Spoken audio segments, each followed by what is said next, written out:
All right, I think we are live here. Hi, Sam, Bill. I'm gonna give it to you. This is your show. Why don't you take it away for this version of Wanderback Live? Thanks, Phil. Well, everybody, my name is Sam Humans.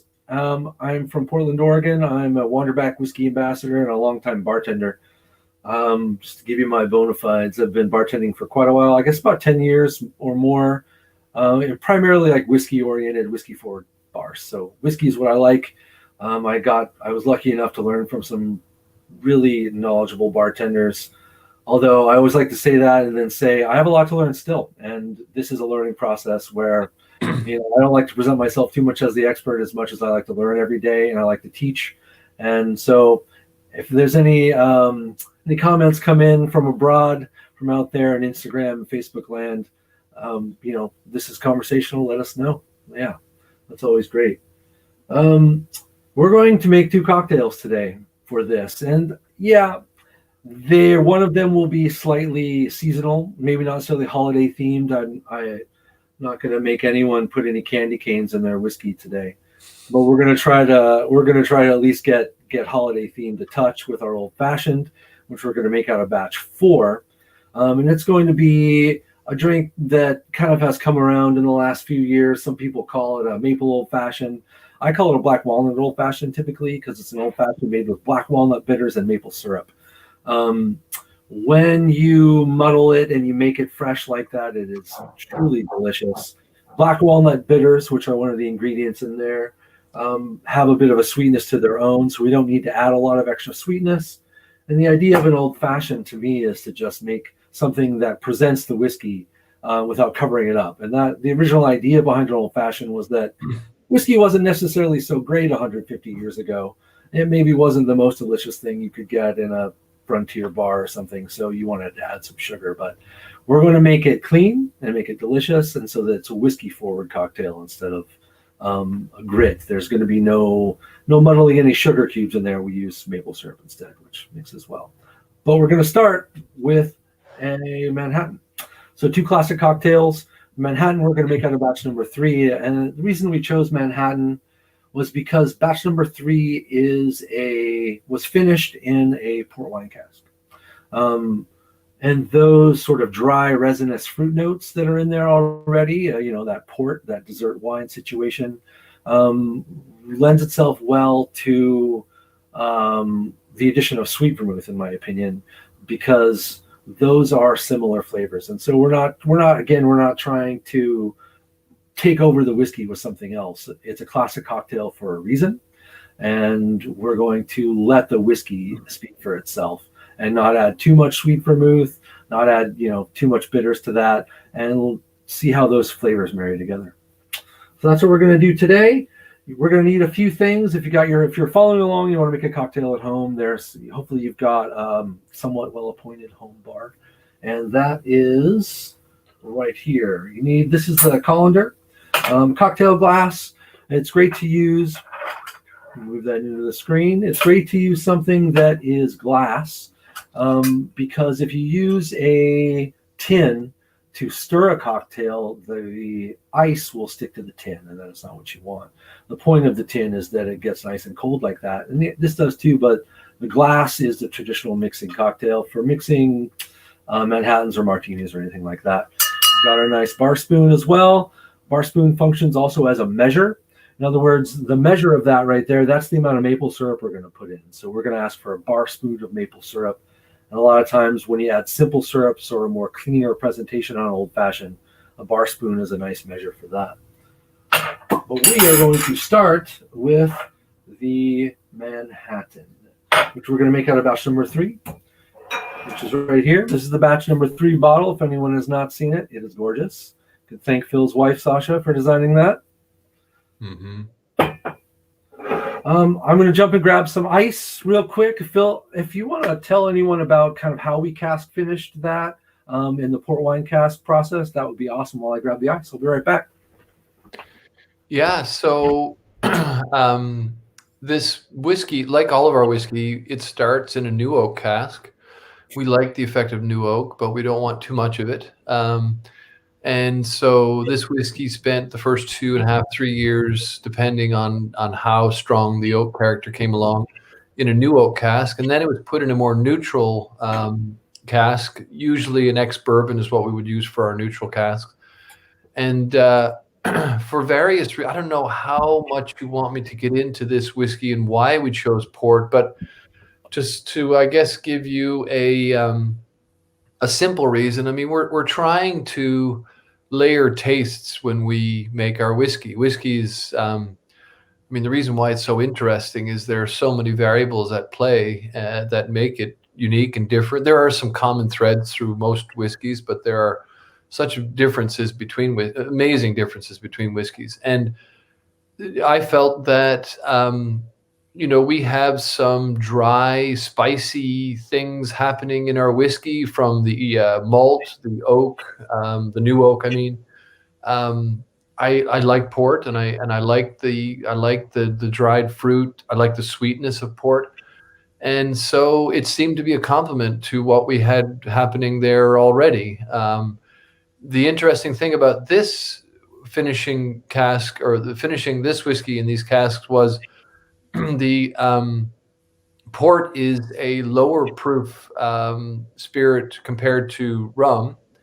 Rum is what we finished our batch 2 in, rum ex-rum casks, whereas this one, the port, lower proof, and the changes happen very quickly. So we're typically doing our finishing during the warmer months of the year, so starting in the spring and through the summer.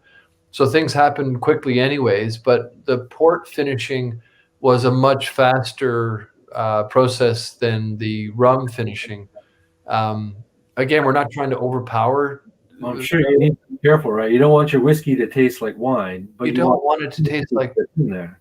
Exactly, yeah. And so what was very interesting and contrasting to the batch 2 is that this happened over a period of 1.5 to 2 months versus 6 to 9 months. And so and that's it. Yeah, we don't want things to overpower, and we're hoping people perceive that when they taste it. But yeah, it's quite fun how this turned out, and amazing how I think how it added the port, how it added to the tastes.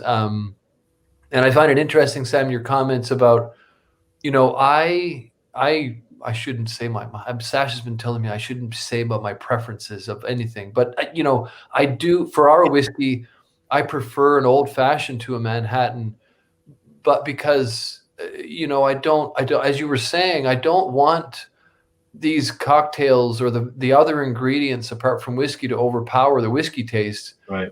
And so, like you were saying, you're using less sweet vermouth than maybe some would use because of that. We want these various cocktail additives to add the bitters and the sugar source. Say that really what Wanderback is sipping whiskey. And Yeah. I think if people who are fans of Wanderback probably already understand that. But at the same time, it's fun to experiment with cocktails for sure. But number one, I like to sit around the fire with my friends and sip whiskey.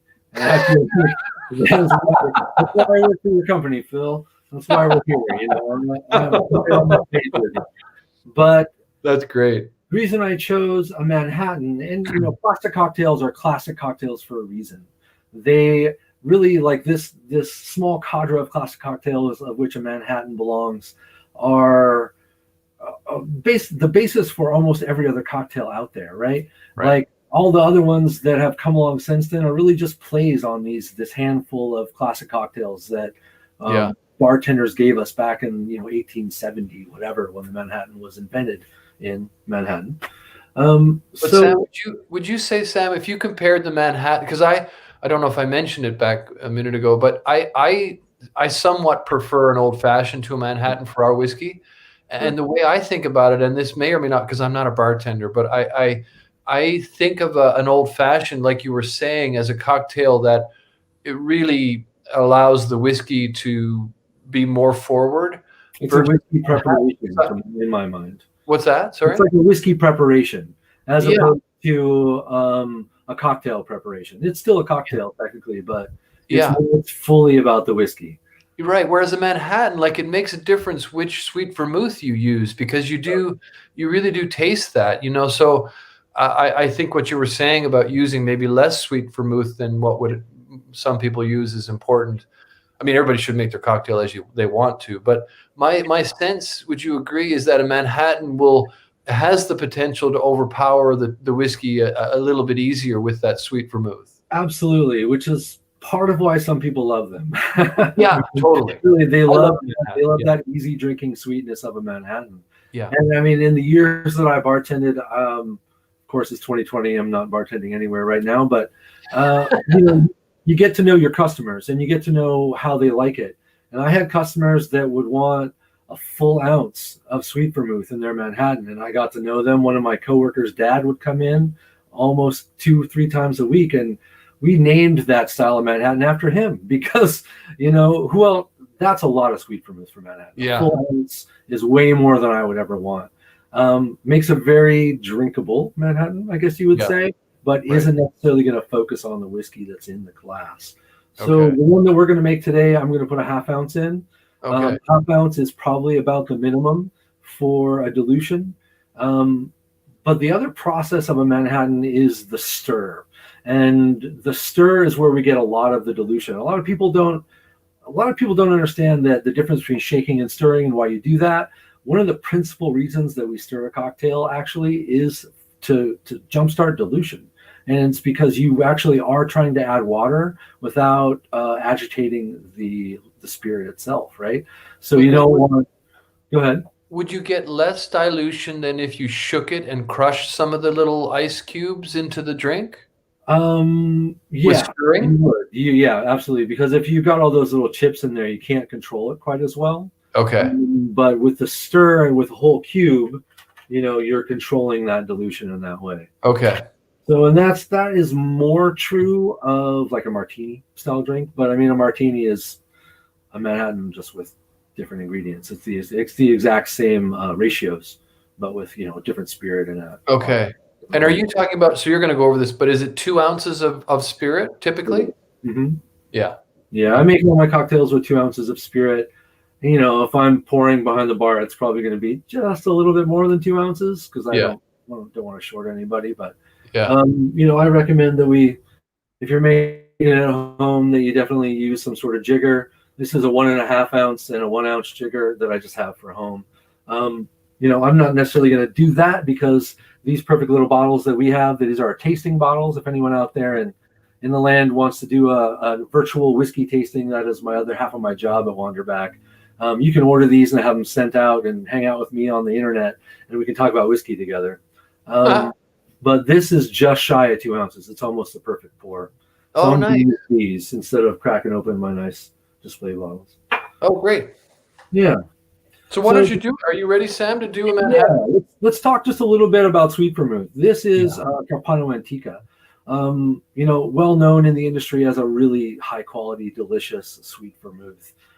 Sweet vermouth it's a fortified wine, right? Which means that it is not just wine product. They typically can add some sort of brandy to this to proof it or something like that. But it comes from the same region as port, typically, and those dry like clay soils that will go into the grapes that you will make like a good vermouth out of. Usually a lot of it comes from Spain and Portugal. I was lucky enough to travel in Spain and drink some astounding vermouth. I mean, they typically just drink vermouth on the rocks in Spain as like their party drink at night, and got to hang out at an art gallery where the owner's family made their own vermouth. And I honestly did not realize that vermouth itself could be such a drink of its own, as opposed to as a bartender thinking of it as a cocktail additive. But really understanding the culture behind people who grow and really enjoy vermouth for itself. It gave me an appreciation for vermouth, and it made me understand in a more really concrete way that when you're making a simple cocktail like a Manhattan, for example, that is about whiskey and vermouth, you better have good vermouth in there if you want to have a good cocktail. Right? Makes sense, but I won't name any names, but there's some vermouth out there you wouldn't catch me putting in a cocktail. It's awful stuff. It's just terrible. That's right. Yeah. This, my friends, Carpano Antica is delicious. Yeah, it's not cheap, but it is. It makes a difference, doesn't it? True enough. True enough. Yeah, it's not exorbitant. You can find it in most liquor stores, which is what's great about it too. Is it's not Right. extraordinarily hard to source like some things. Right. So we're going to start with the vermouth in the glass. If it was a high proof spirit, say we were mixing this with a barrel proof spirit, I would probably pour it over the ice and jumpstart the dilution. But since this is a nice, mid-grade proof, what are we coming in? Number 3 is, it's 45%, it's 90 proof. Very, very standard. So I'm not going to pour it over the ice. We want to add the ice after we add the spirits and the other ingredients. And that's typical of most cocktails. So we're going to start with the booze. We want to see that. I'll move that onto the screen. How's that? There we go. Great. That's great. It's so funny. It's so funny to hear you talk about how the order of adding ingredients matters. Yeah, absolutely. I mean, there's a lot of cocktails that I've made, and I mean, really, the process would be to add them over ice because you're making them with say in a bar context like Old Grandad 114 or something. That's a fairly high proof, mid-grade whiskey that you're going to add, and you want to stir that one for a minute more than likely because that's going to add that extra dilution. Yeah. So there's a little you can't see it probably, but there's a little half-ounce indicator on the inside of my jigger here. So I'm just going to add a half-ounce of Carpano Antica. There we go. Now, as I was kind of referring to earlier, if you're making your own cocktails at home, you're going to learn the ratios that you like. And, I learned the ratios that my customers liked so I could make them the cocktail that they wanted, whether they wanted a sweet old-fashioned or a sweet Manhattan, or whether they wanted an old-fashioned that was really whiskey forward, and they would come in and call their old-fashioned, and they'd come in and they'd call their Manhattan with a really great whiskey. And those were the people that would get less vermouth typically versus more. But I am doing a half-ounce vermouth because I am trying to make a whiskey-forward cocktail, and I also know that batch number 3 is a really exceptionally smooth cocktail, like whiskey. It is a great. I like to refer to it as like a great entree for people who aren't necessarily whiskey connoisseurs. That's right. They can enjoy this, and they might not have the palate for a high-proof spirit. They can still have the batch number 3 and be like, oh, I like that. Oh, I'm going to get a bottle of that. Oh, that's fun. You know what I mean? And a lot of times those will be wine drinkers. And so some of that port and resinous fruit characteristics in it really appeal to them already, which I think is cool. And that's why we chose a Manhattan for this. So one of the other ingredients in a Manhattan, Angostura bitters. This is the classic cocktail bitters. You can find this just about anywhere in the world. Delicious, really, amazing stuff. It's the standard for a reason. And so we're not going to muck it up. We're not going to try some other bitters. We're going to go with the classic, the Angostura. I prefer to have a dropper for bitters. I don't have that on my home bar. So for shakes, we're going to go somewhere between 3 and 5 shakes. If we were talking drops and you had a dropper to add bitters, we would do 5 drops.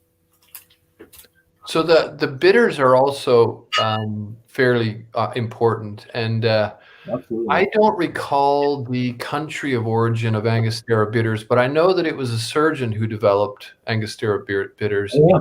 And it was basically, I believe he developed it he was treating very sick patients who had various degrees of GI problems, stomach issues, basically. And this was a remedy. It was meant to get the stomach moving again. And it was, the bitters are important. They're a very, very old ingredient for cocktails, and the Angostura are the classics. It's a funny bottle. People will notice the label seems to be too big than the bottle, and always. There's various tales as to why that is, but the origins of bitters, especially the Angostura, is quite interesting, especially for me. But yeah, I think actually I've used less bitters than you would do there, but I'm happy to see you do that because I love bitters. I think they're really interesting. They're definitely an important part of a lot of classic cocktails. A lot of people making their own bitters these days. It's become a cool, trendy thing to do. It's super fun. I just moved into a new place, kind of hoping I can get a little bit of that going myself. Oh, good. See how that goes. I gotta get it unpacked first. But I did get the bar unpacked in time for the we're good there.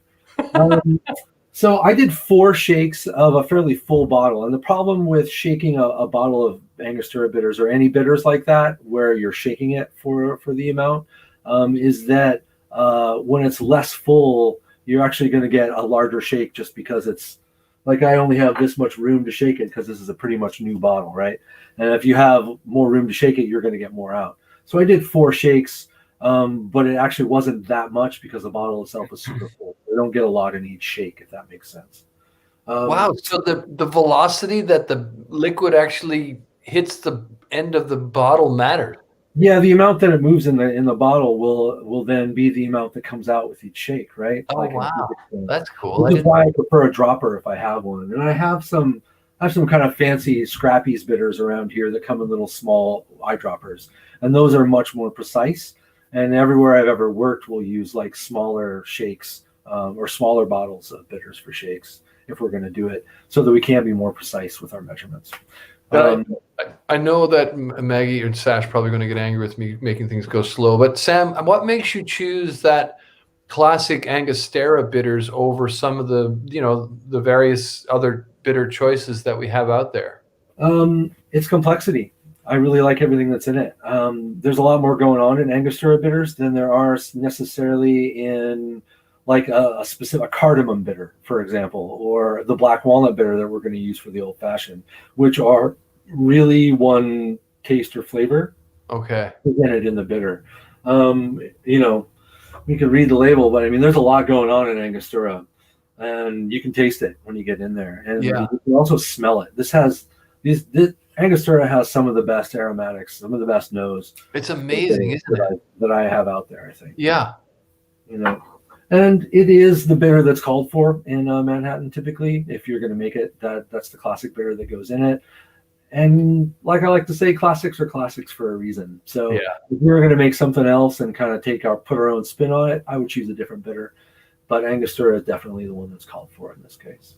That's great. So now comes the stir. And notice I haven't added the ice. And you want a fair amount of ice. Everyone got that on screen? Yeah. You want to be able to, that's about right. I'm just going to put it all in there.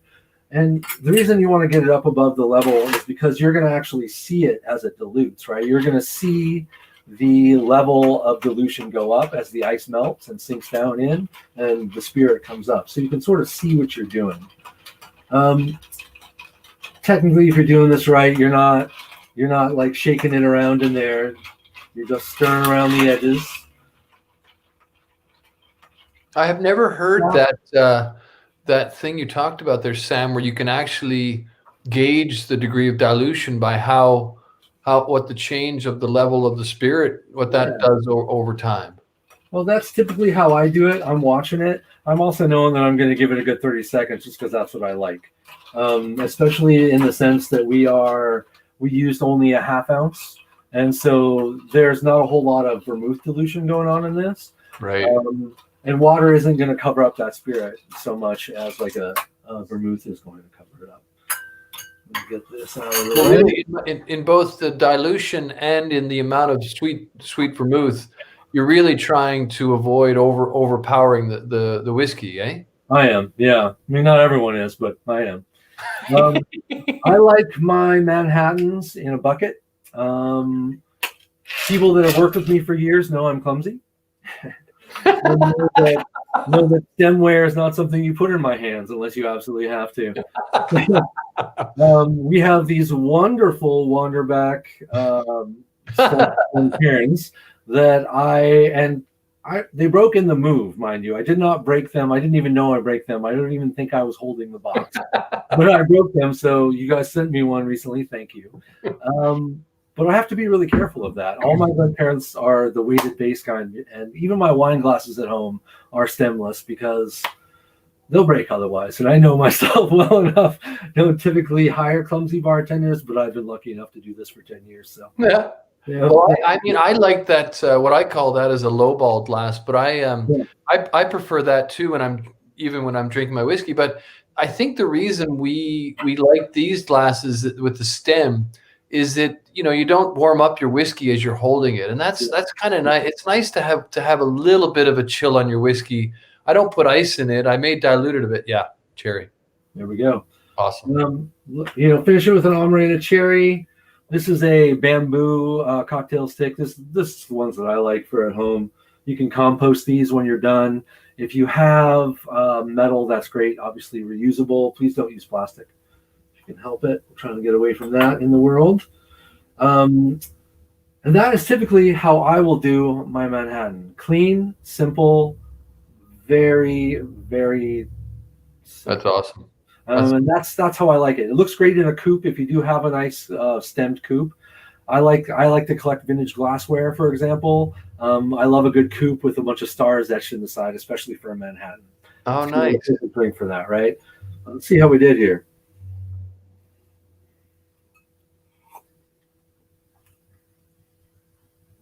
It's good. It's good.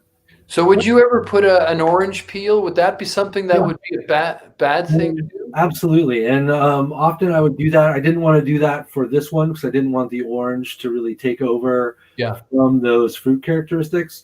I really, for this cocktail, I wanted to have that Carpano Antica, and that really compared with the port, and let that be how this was presented. So That's that great. what we are doing is reinforcing batch 3 and the things that I love so much about batch 3 and what makes batch 3, right?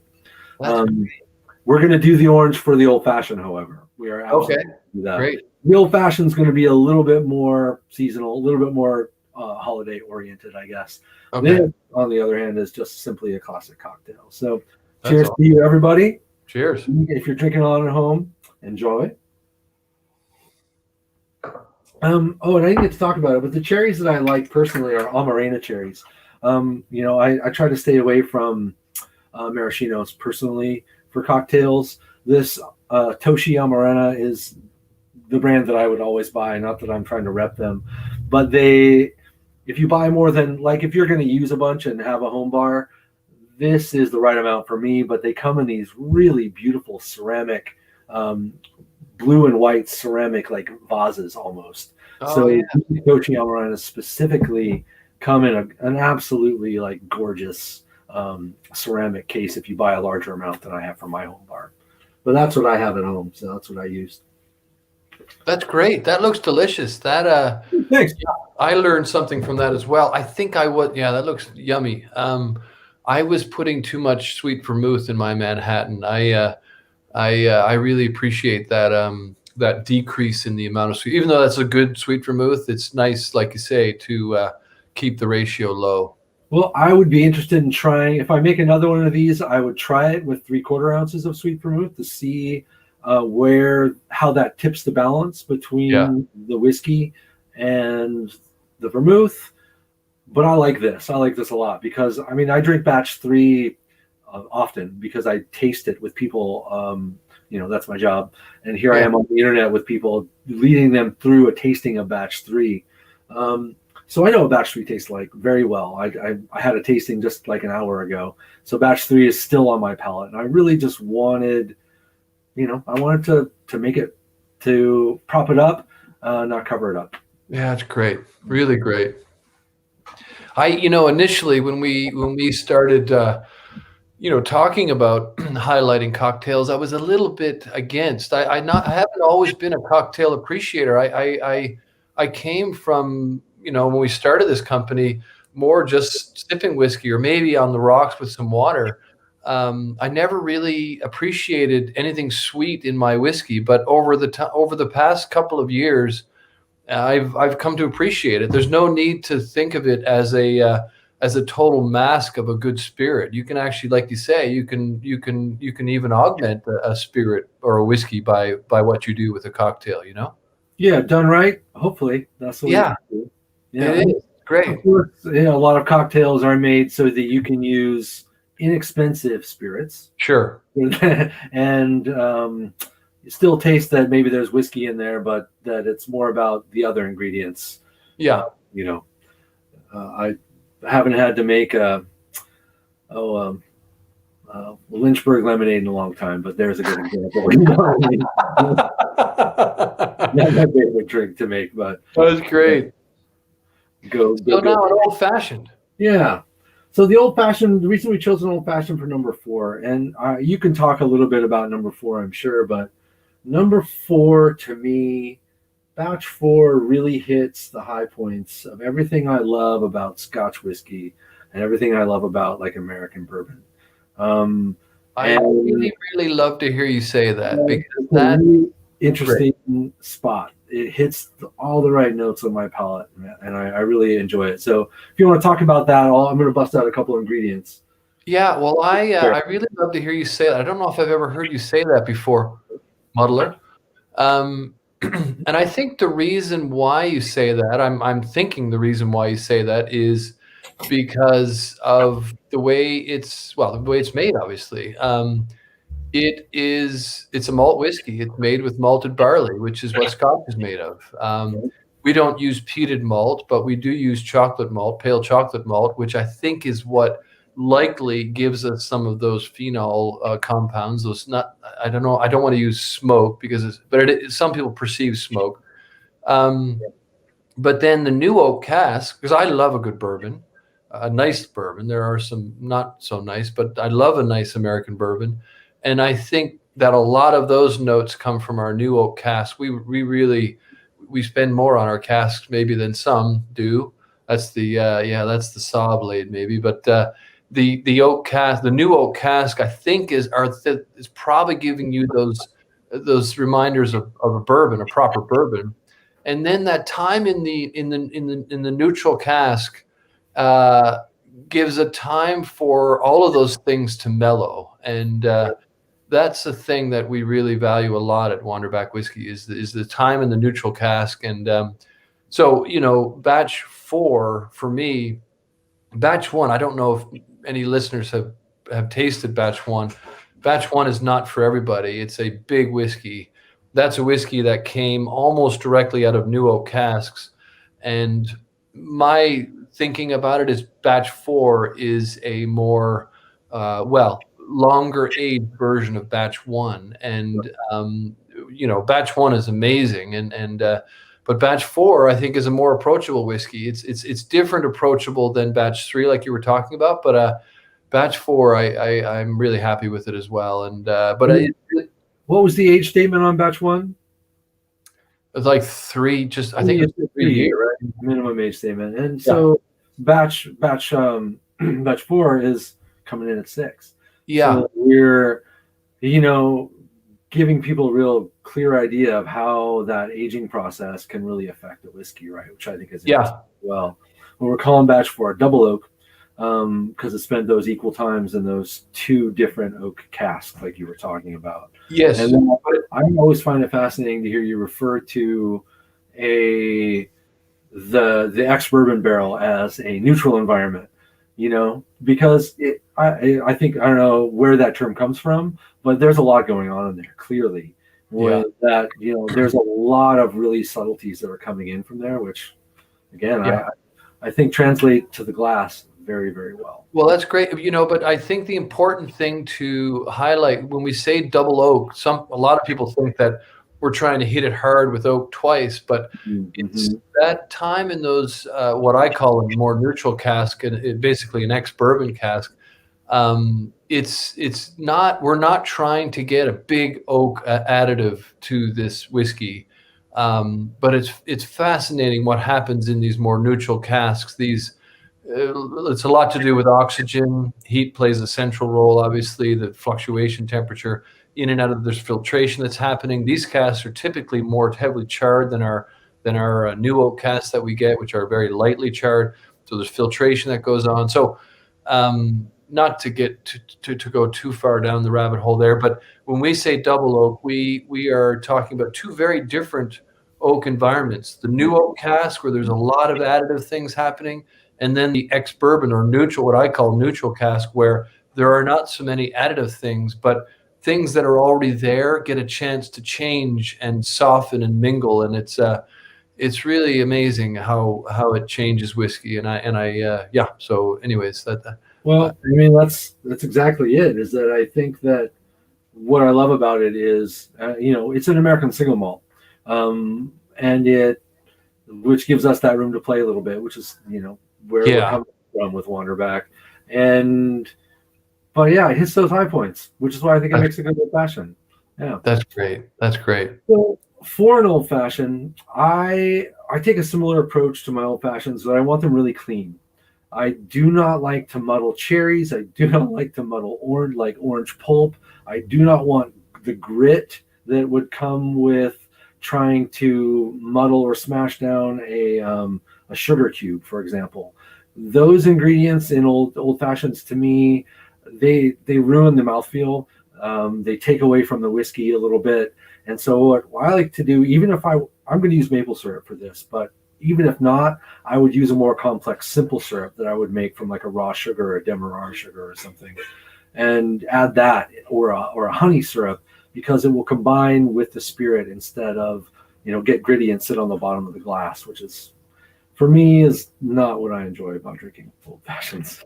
Yeah, that's so clean for you is a lack of some of those more solid notes. Is that right? Yeah, I would say, and I think it's just it's sort of the more modern way of doing it. And if pretty much every bar that I've worked at would want me to make it this way, and so it is the way that I have learned to do it. But I've had plenty other ways, and it is also the way that I prefer. Oh, so great. I think maybe it's a bit modern. The drink is called an old fashioned. I mean, people have you can make it with a sugar cube and add some soda water to it. That's done sometimes as well, but that is not what we're going for here today. Again, we're just trying to really present the spirit. And batch number 4 is good enough on its own to just drink. We don't want to muck it up too much. We want to make it interesting, and we want to have a little bit of the holiday spirit. Even though I think maple syrup and black walnut bitters might be a little bit more of a warm weather situation than it is Christmas, but that's okay. We're non-denominational, so.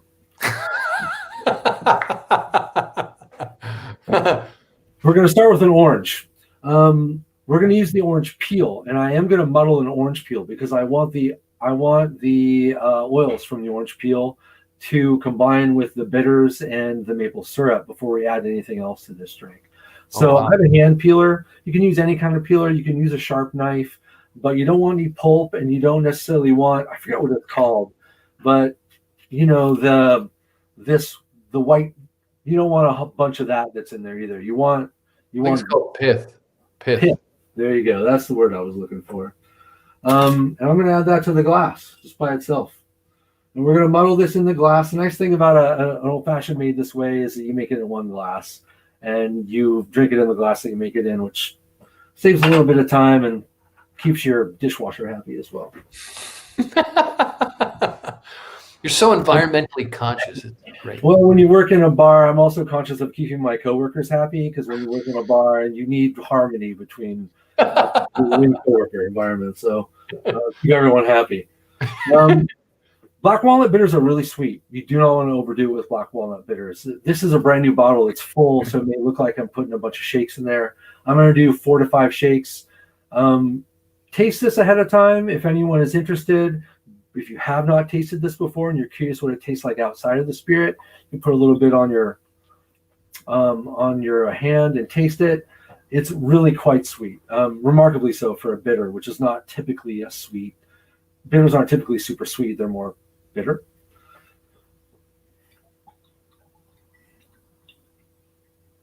That might be a little less, but we'll go with that for now. So would you say that's less than the amount of bitters you added for the Manhattan? Yeah, I think it is. Because I've had for a little bit, so I have used it a little bit. It's a little easier to pour. But I don't want to overdo it, so I'm going to start in that point. I think if someone out there is making more than one of these, they can absolutely dial in the place that they want their bitters to be. But like I said, the black walnut bitters are pretty sweet by definition. They have a really nice black walnut flavor though. So you want to get the flavor in there, and I am trying to add a little bit of sweetness, but not too much. But again, especially with old fashions, man, they are really to taste. People like their old fashions the way they like them, and I would learn Like before, I would learn to make them the way my customers would want them. And I know how I like them when I go to drink them and I make them at my house. I mean, for me, an old fashioned isn't really even an old fashioned. Sometimes it's just whiskey with a dash of bitters in it. On a big rock with an orange peel and no sugar.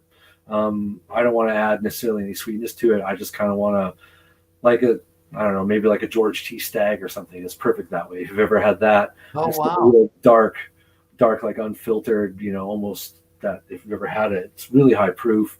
It's great with just an orange peel and a dash of bitters. But Interesting. And would you use those same? Huh? To each their own. I would use Angostura, or I would use old-fashioned bitters, like an actual just called old-fashioned bitters. There's such a thing? There is, yeah. That's a class of bitter as well. It's similar to the Angostura, but a little less complex, maybe a little more cinnamon forward. Okay. So I have some maple syrup here. I have organic maple syrup, but you can choose what you like. Maple syrup is not inexpensive, so use what you like. I'm going to use a bar spoon. I will pour it over the glass and just over the amount that's in the spoon, because I know that's what I like. But you don't want to overdo this. Again, that is about the right amount. Is this Canadian maple syrup you have here? Oh, let's see. Where is this bad boy from? No, it is a USA product. Oh, God. Sorry, I know you're Canadian, Phil. I know. So there we have an orange peel, some bitters, and a little maple syrup in a glass. Now you're going to take your muddler, and this is where we're going to get those oils and some of that, the aromatics especially, and some of that flavor transferred into making this all one interesting little concoction. So it's a little bit sweet. You don't want to do this too hard because you do not want to break the glass. Mm. But basically we're just massaging our orange peel in the glass. Try to get that a little bit expressed. Can't really over or underdo it. Don't worry too much about it. But this right now is what we're going to add our spirit to. I'm going to do the same thing. I've got a taster batch number 4 here. It's about 2 ounces, so I don't have to jigger it. But 2 ounces is the preferred pour if you are making this at home. That is when we're adding the ice and the other ingredients, that's sort of what it's proportioned to.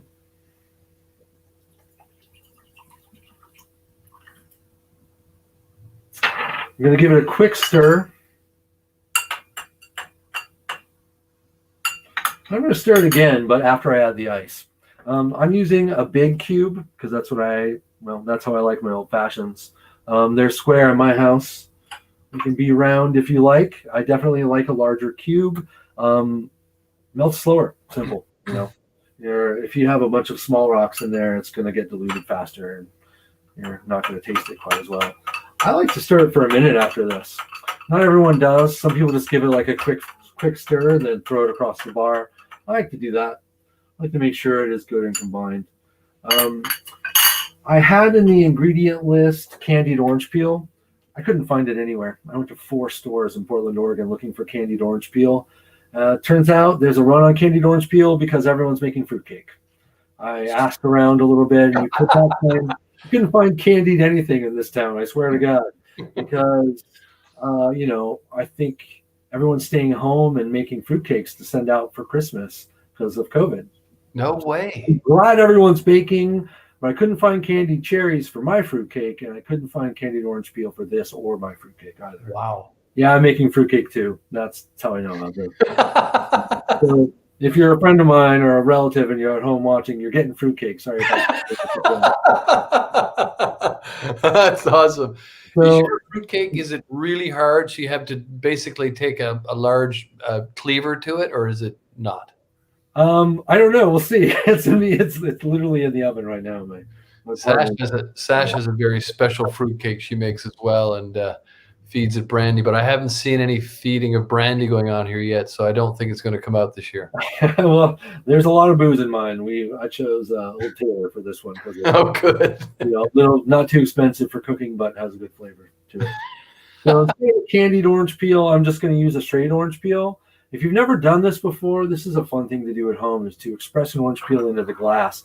I don't think I can give you you can't see this, but if you do it at home, What you're trying to do is do this. And if you could see it, you could actually see the oils hit the top of the glass. I don't think we're going to have good enough resolution to do it, but I'm just going like this. I'm squeezing it in half. This is second orange peel now. Yeah, I took a whole new orange peel. And I'm doing this to put the orange on the oils onto the top of the spirit itself. Oh, nice. Then I'm going to add a little bit of that to the rim like this. And that also adds a little bit of the aromatics of the orange. You're actually just rubbing some of that oils onto the rim of the glass. Which is a nice thing to do. Now, from here, everyone likes to do their own thing. I'm going to add a cherry and the orange peel as part of the garnish. Teach their own, for sure. I think this looks pretty, so this is the way I like to do it. But, everyone's going to have a different idea about how they want to do this. I like to put it through like this. I'm going to do this without getting all sticky. Put it through the other half and just make a little cherry orange just because it looks nice on the glass. Kind of put it in there and let it rest. And how you want to do it. Where you can put it across the top. If this was a little bit longer, I would probably serve it like that. Well, my glass is a little too wide, so just gonna let it rest in there and launch it. Cheers! Wow, those are great. Ooh, that's really good. Is it? Yeah, that's really good. Yeah. It owes a lot to the spirit and, of course, the bartender. But of course, that is really good. That's awesome. It's my preferred, the old fashioned for our whiskey, but that is definitely different because I haven't used those walnut. I never know when to use the walnut bitters, but that's great for you to show that. They're hard to put in other things because they really dominate a drink. They're so sweet compared to other bitters that that's why I call this a black walnut old fashioned. They become, you don't want to overdo it. They become a really central flavor to any cocktail you put them in. So you can't put them in a whole lot. They're not that versatile in that way. Well, this has been illuminating for me. Like I said, I'm new to the whole cocktail thing, and I really like the fact that we're showing people how to make cocktails with their whiskey. I didn't like the idea, or I wasn't sure about it earlier. But it's really fun to hear you, as clearly a knowledgeable person, talk about the different ways you can make these classic cocktails, so you don't overpower, but to highlight some of the things about these various whiskeys. And this has been great. It's been really fun. I hope that people get a chance to try these things out with our whiskey over the holidays.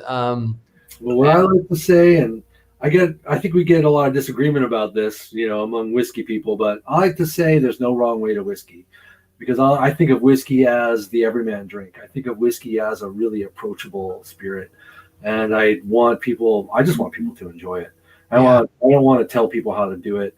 I don't want to tell people what to do. I just want to give suggestions. And really, spirit whiskey and Wanderback in particular is such a high quality, delicious product that it deserves to be drunk in any way by anybody, however. I love that. I love that too. I don't want us to be telling people how to enjoy our whiskey or any whiskey at all. And I totally agree with that. That's great, Sam. Listen, I don't know if we're going to see you or talk before the holidays, but I hope you have a great holidays, man. I hope that this year is coming to an end. It's been a tough one.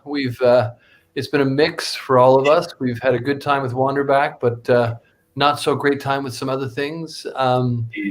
But anyways, it's been great to see you make these classic cocktails, and I hope people at home get to try them, and they augment their holidays and their time together with their family.